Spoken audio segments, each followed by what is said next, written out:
Before we get running, a little bit of interactivity prompting here. What monster are you still hoping is going to be revealed for Sunbreak? What weapon do you intend to main? Are you going to change your main weapon between Rise and Sunbreak? Are you going to stick with what you know? I've recently gone through and learned all of the weapons and taken each one up to 100 hunts and built a specific armor and charm set for each one of them. And it was a really fun experience to do that as well. I had a lot of fun doing that. Learned a lot about the various weapons that I hadn't touched ever before. I learned a lot about new ways to fight monsters because each different weapon requires a different sort of technique. It's all very exciting. So I'm still making up my mind what I'm going to start with in Sunbreak. Do I go back to Hunting Horn, which is what I played through Rise on before switching to Switch Axe in the end game? Am I going to stick with Switch Axe, which I really love?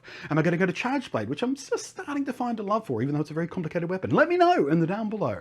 But hello again, I am Blunty, and I was up at midnight to watch Capcom burst out a short live stream with a bunch of new details about the upcoming Monster Hunter Rise expansion, Sunbreak.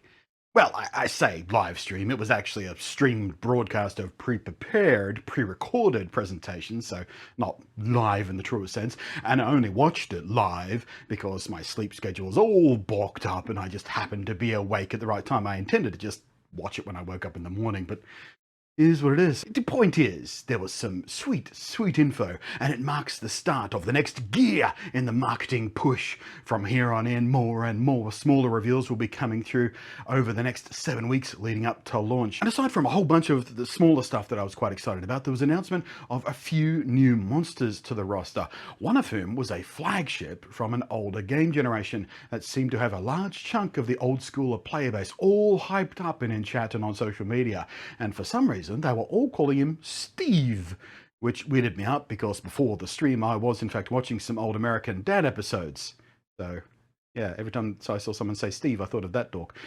But why the hell is he called Steve in the first place? I mean, the other monsters get fandom nicknames, sure. There's Pickle and Puff Bat and Clifford, and, you know, most of them are reasonably obvious. And sure, some are slightly obscure, but still comprehensible with a little bit of thought, and you don't have to research yourself, like the B-52.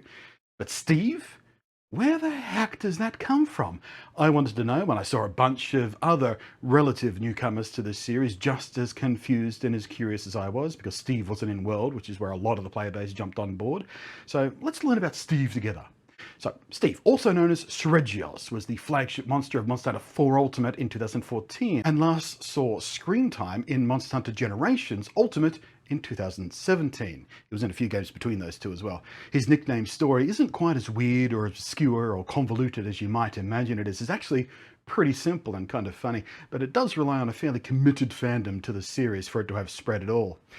See, back in April 2014, in one of the weekly official Capcom community live streams, while playing Monster Hunter 3 Ultimate, there was an occasional chatter and chat questions about, of course, the recently announced and still relatively mysterious, much like Sunbreak is now, new title, Monster Hunter 4 Ultimate. And naturally, with a lot still to be revealed and a carefully orchestrated marketing plan, the host just couldn't say anything they like. So when making a reference to the flagship monster, instead of revealing his name or any real details, he just referred to it as Steve. That's it. The back then much smaller but very committed and passionate fandom latched onto it, and it stuck. So of course, when he was revealed for Sunbreak earlier today, Steve came the cry from those in the know in chat and on social media, and from the rest of us.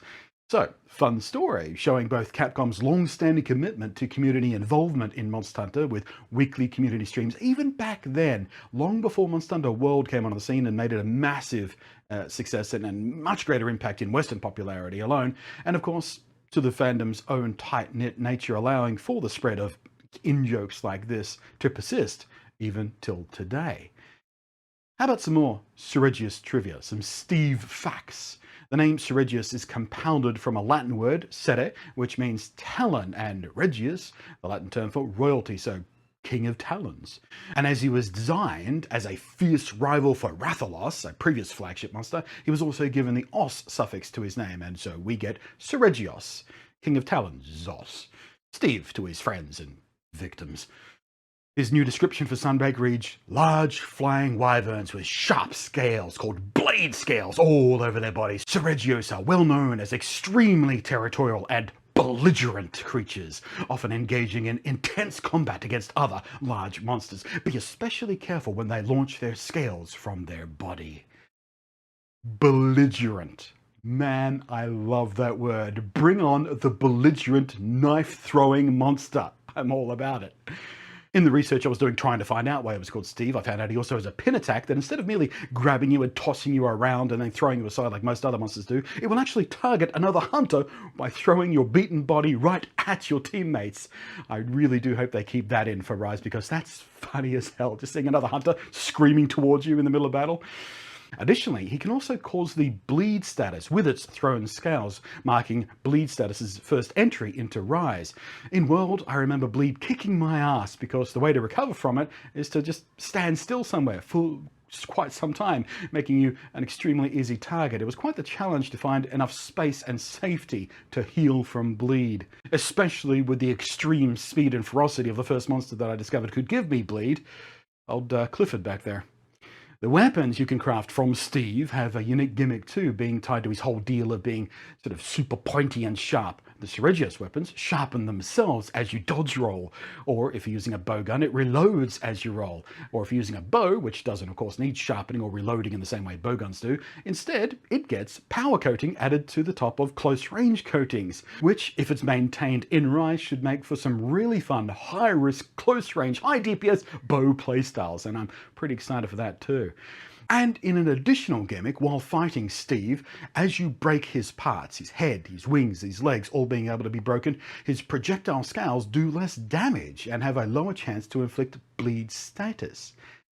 So there's an optimal way to fight him. There's a technique to it, focusing on breaking parts sequentially to make him less and less dangerous over time. I always love that kind of thing on an especially dangerous monster, like neutering the damage of Apex Rathian's Toxin Tail attacks by chopping it off as quick as possible. Or like in World, smashing the spines on Nogigante's arms before they blacken and harden and become even more dangerous than he already was. Knowing that kind of technique about fighting a monster and working with a team who can all coordinate on it feels really rewarding. Just sequentially dismantling the threat and feeling like a crafty old hunter. It's an awesome feeling, so I'm all about that kind of stuff. There's a bunch of other stuff they revealed as well, of course, and expanded on stuff we already know, and I'm excited for all that too, but rather interestingly, my theory on a specific World and Iceborne feature coming to Rise with Sunbreak wasn't confirmed or discounted at all. There was no extra clues, no reference to it, so either they're still saving it for a future reveal, or I walked a very long way up a wrong path based on what I thought were pretty obvious clues.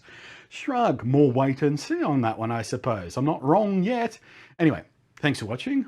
Please do let me know what your favourite new feature revealed is, or what monster you're still hoping to see added as we get more reveals coming to launch. Anyway, thank you for watching. I am Blunty. Praise be to the patrons as usual. Thank you guys for your extra support, and I will catch you next time.